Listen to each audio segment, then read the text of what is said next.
의뢰서를 보면 사전 점검 사항으로 법률에 위임 없는 주민의 권리 제한 또는 의무 부과, 시장 교육감 권한 침해, 자치구 소관 소무에 해당, 많은 예산 소요, 서울시의 유사 조례나 제도가 존재하는가를 체크하도록 되어 있습니다.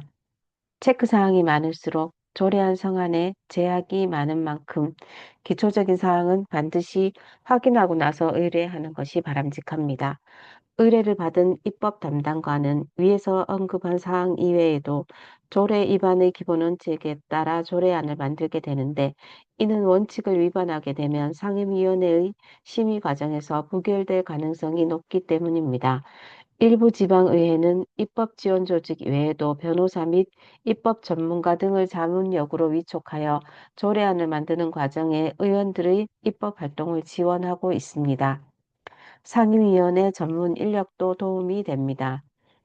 입법 지원 조직이 없는 기초의회의 경우 전문위원들이 의원들의 입법을 지원하고 있는 것이 현실입니다. 광역의회의 경우 입법 지원 조직 이외에 전문위원실에 근무하고 있는 입법조사관들의 도움을 받을 수도 있습니다. 조례안에 대한 검토 보고서를 담당하고 있는 사람에게 조례안을 만드는 것을 요청하는 것은 업무 분장 면에서 바람직하다고 할 수 있지만, 위원회 소관 조례에 대해 가장 많이 알고 있다는 점에서 도움이 될 수 있습니다. 비용 축에서 첨부는 필수. 지방자치단체의 장이 예산상 또는 기금상의 조치를 수반하는 의안을 발의할 경우에는 그 의안이 시행에 수반될 것으로 예상되는 비용에 대한 축에서와 이에 상응하는 재원 조달 방안에 관한 자료를 의안에 첨부하여야 합니다. 비용에 대한 추계 및 재원 조달 방안에 대한 자료의 작성 및 제출 절차 등에 관하여 필요한 사항은 해당 지방자치단체의 조례로 정하도록 되어 있습니다. 광역의회의 경우 자치입법에 관한 조례나 비용 추계에 관한 조례에서 지방의원이나 위원회가 발의하는 의안에 대해서도 비용 추계서를 첨부하도록 하고 있습니다. 일부 기초의회의 경우에도 의회에서 발의하는 조례안에 대해 비용 추계를 도입하고 있는 추세입니다. 서울특별시 의회의 예를 들어 설명하겠습니다. 서울특별시 의안의 비용 추계에 관한 조례에 따르면 서울특별시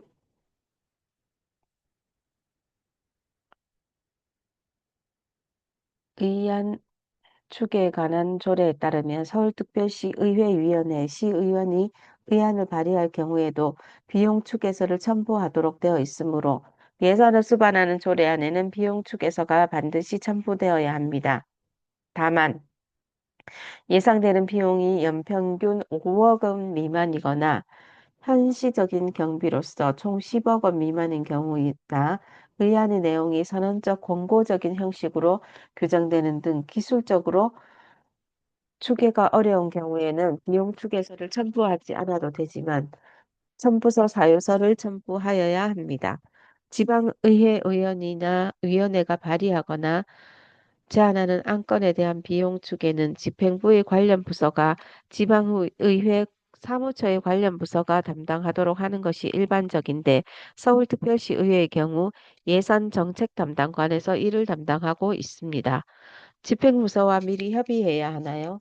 조례안에 대한 심의는 지방의회의 고유 권한이지만 의회에서 의결된 조례에 대한 집행은 지방자치단체장이 합니다. 그러므로 조례안에 대해 사전에 관련 부서와 교감을 가지는 것은 대단히 중요합니다. 집행부서와의 사전 교감 없이 조례안을 발의하게 될 경우 집행부가 반대 의사를 표현하게 되면 해당 상임위원회에서 심의 과정에서 좋은 영향을 줄 수 없기 때문에 사전에 집행부서 업무 담당자와의 면담 등 의견을 수렴하는 과정은 반드시 필요하다고 할 수 있습니다. 입법 예고는 언제 하나요?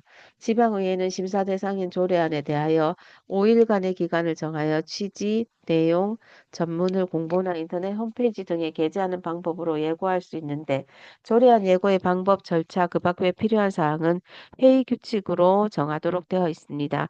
여기서 말하는 심사 대상 조례안은 의원 발의안을 말하는 것이며 참고로 자치단체장이 제출한 조례안은 의회에 제출하기 전에 통상 20일 이상의 입법 예고 기간을 거치도록 되어 있습니다.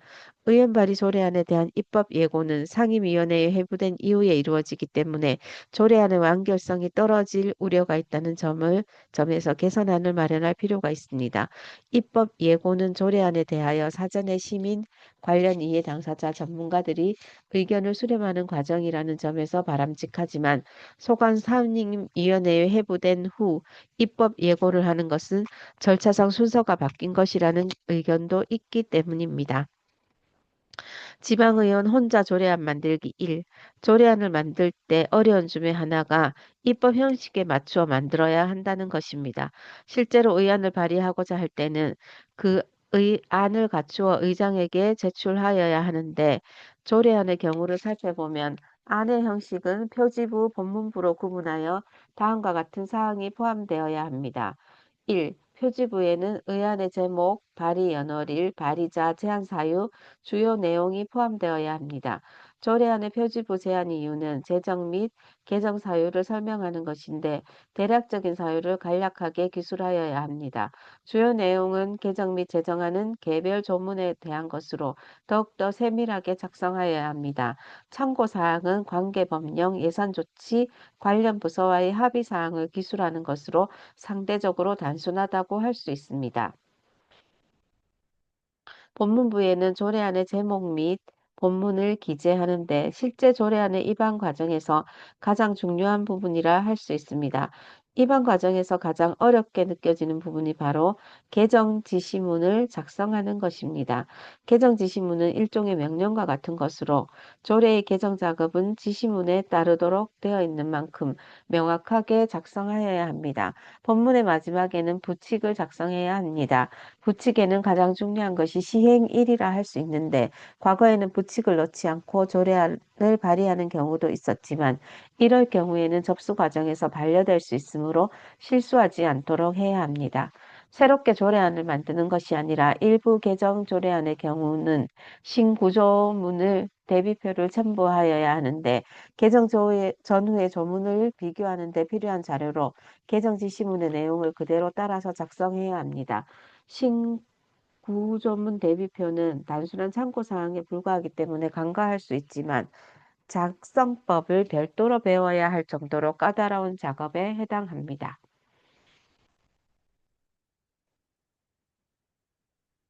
4. 조례 시행 시 예산이 수반되는 경우 반드시 비용 추계서를 첨부하여야 합니다. 과거에는 의원 발의 조례안에 대해서는 비용 추계서를 요구하지 않았지만 조례안에 대한 책임성을 높인다는 측면에서 새롭게 도입되었습니다. 서울시의 경우 서울특별시 의안의 비용 추계에 관한 조례에 따라 시장이 제출하는 조례안은 예산 담당관에서 의안 발의 조례안은 시의회 예산 담당 정책 담당관에서 각각 비용 추계를 담당하고 있습니다.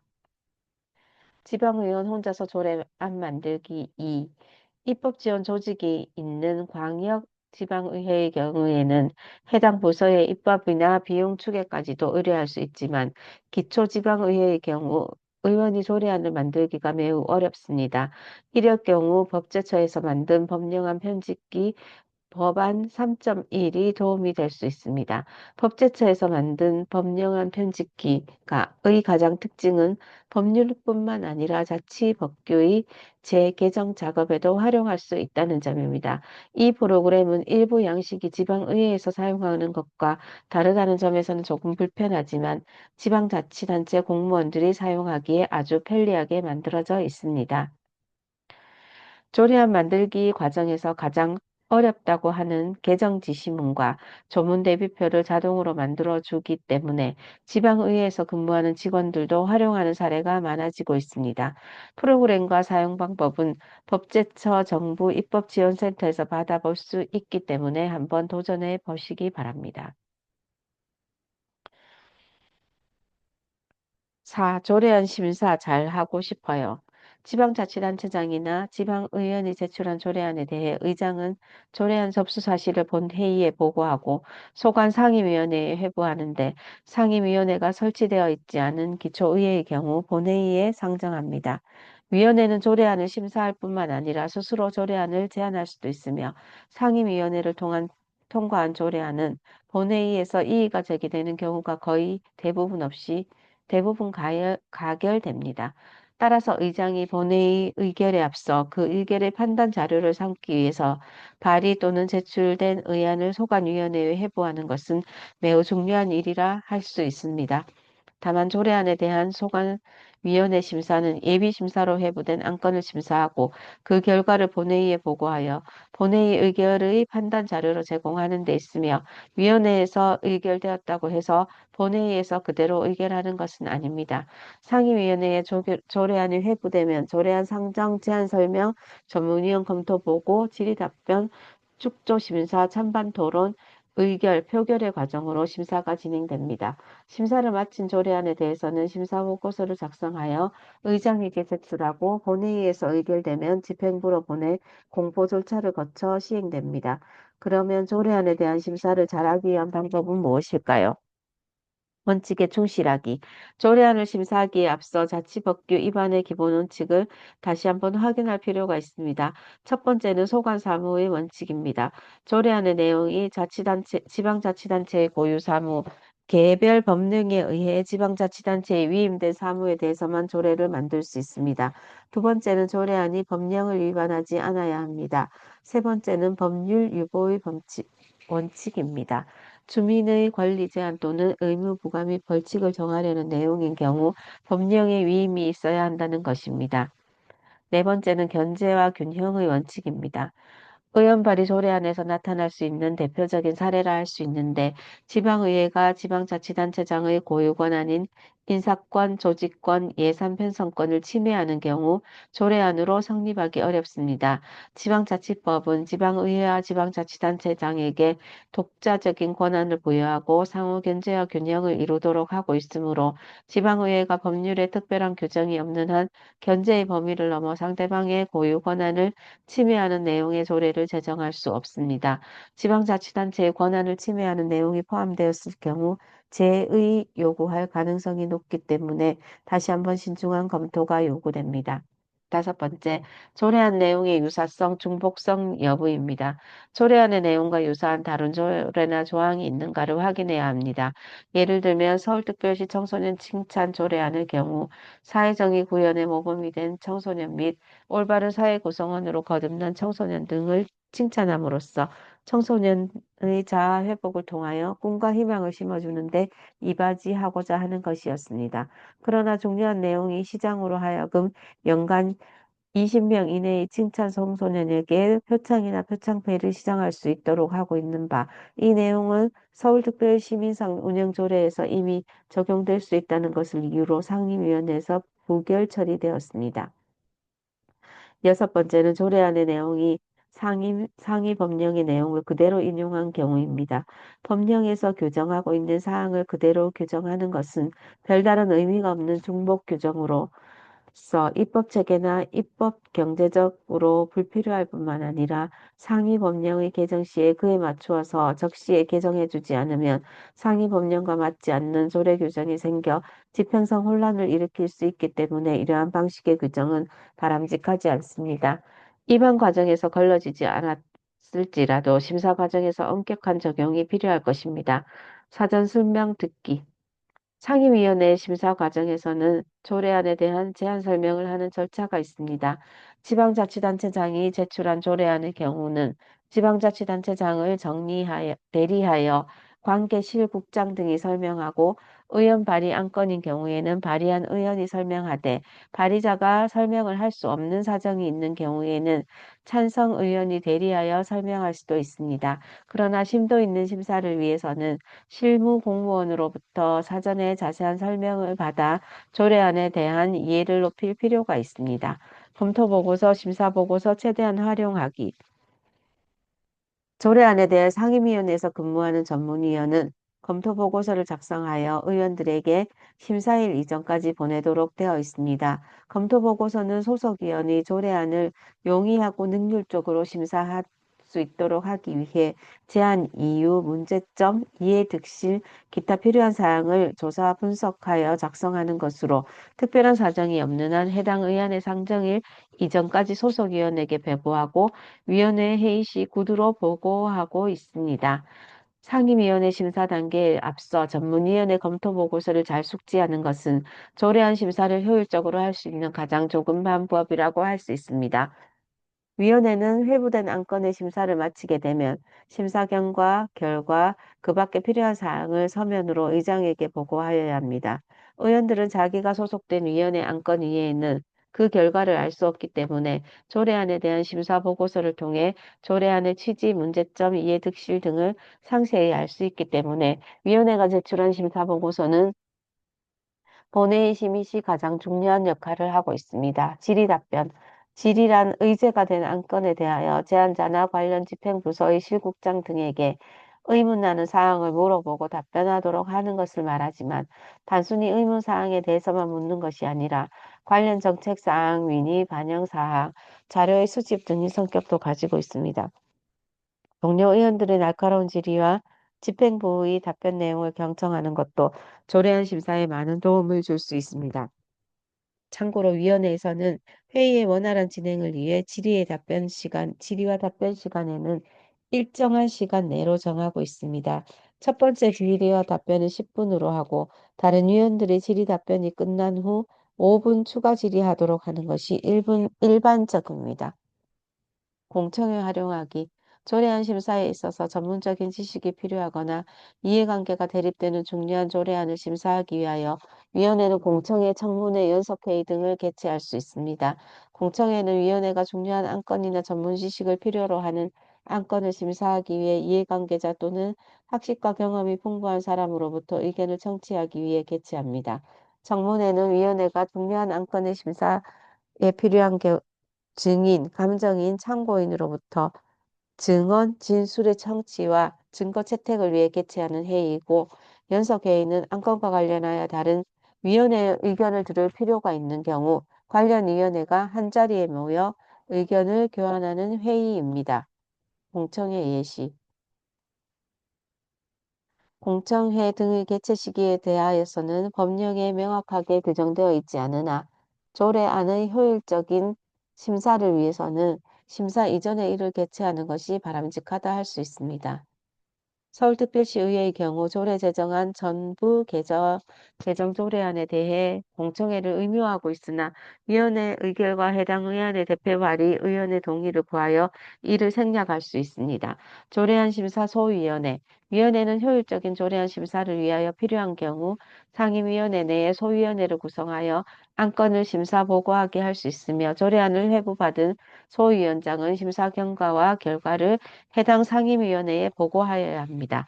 축조심사. 축조심사란 조례안을 한 조항씩 낭독하면서 심사하는 것을 말합니다. 실제로 하나하나의 조항을 낭독하는 것은 아니지만 그만큼 꼼꼼하게 심사를 한다는 의미로 보면 되겠습니다.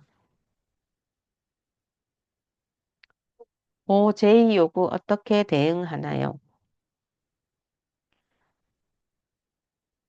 지방자치단체장은 지방자치법 제32조, 제120조, 제121조, 제192조에 따라 지방의회 의결사항에 대하여 한 번 더 의논해달라고 할 수 있습니다. 이것을 제2요구라고 하는데 의결사항을 이송받은 날부터 20일 이내에 이유를 붙여 그 제2를 요구할 수 있습니다. 현행법에서 지방의회 의결사항에 대한 제2요구 관련 내용은 다음과 같습니다. 조례안 제2요구. 조례안의 경우 이유를 붙여 지방의회로 환부하고 제의를 요구할 수 있다고 규정하고 있습니다. 무슨 이유인지에 대하여서는 열거하지 않고 있는데 이때 지방자치단체장은 조례안의 일부에 대하여 또는 조례안을 수정하여 제의를 요구할 수는 없습니다. 예산 관련 제의 요구 지방자치법 제121조 지방자치단체장은 지방의회의 의결이 예산상 집행할 수 없는 경비를 포함하고 있거나 법령에 따라 지방자치단체에서 의무적으로 부담하여야 할 경비, 비상재해로 인한 시설의 응급 복구를 위하여 필요한 경비를 줄이는 의결을 한 때에도 제의 요구를 할 수 있습니다. 그렇다면 예산안 추가 경정, 예산안의 일부에 대한 제의 요구가 가능할까요? 결론은 가능합니다. 왜냐하면 예산안은 각 항목별로 독립된 성격을 가지고 있어 전체 예산안이 반드시 통일된 의결에 의해 규율될 필요가 없고 법 제121조 제2항에서도 일정한 경비를 삭감한 의결을 한 때에는 제의를 요구할 수 있도록 규정하고 있으므로 삭감된 예산안 중 특정 항목에 대해서만 제의를 요구할 수 있습니다. 지방의회 의결에 대한 제의 요구, 지방자치법 제120조, 제192조. 지방자치단체장이 지방의회 의결 사항에 대한 전반에 대한 제의 요구와 제소를 할 수 있다는 조항에는 조례안이나 예산안도 포함됩니다. 지방자치단체장이 지방의회 의결이 월권이거나 법령에 위반되거나 공익을 현저히 해친다고 판단하면 이유를 붙여 제의를 요구할 수 있다는 이야기입니다. 지방의회 의결에 대해 제의를 요구할 수 있는 사람이 또 있는데 중앙부처 주무부 장관은 시도지사에게, 시도지사는 기초자치단체장에게 제의를 요구하게 할 수 있고 제의를 요구받은 시도지사, 시장군수구청장은 해당 지방의회에 반드시 제의를 요구해야 합니다. 아래는 지방의회 조례안 의결에 대한 최근 5년 동안의 제의 요구 현황을 나타낸 것으로 의원 발의 조례안에 대한 제의 요구가 더 많은 것을 알 수 있습니다. 지방자치단체장이 제의 요구한 사항에 대해 지방의회는 부득이한 사유가 없으면 제의 요구서가 도착한 날로부터 10일 이내에 제의에 붙여야 합니다. 그리고 제의 요구된 안건은 본회의에서 논의하도록 하고 있는데 이는 대부분 안건이 상임위원회의 심도 깊은 심사를 거쳐서 의결되었다는 것을 전제로 하고 있기 때문입니다. 본회의에서 제적의원 과반수의 출석과 출석의원 3분의 2 이상의 찬성으로 전과 같은 의결을 하게 되면 그 의결 사항은 확정됩니다. 제의 요구한 안건은 반드시 10일 내에 제의에 붙여야 하나요? 법에 따르면 특별한 사유가 없는 한 10일 이내에 제의를 붙이도록 되어 있습니다. 그러나 제의 요구안에 대해 의장이 의사 일정에 올리지 않으면 의결을 할 수 없게 되어 본회의의 계류 상태로 존재하다가 의원 임기 만료 후 자동으로 폐기되는 사례도 있습니다. 대법원 제소.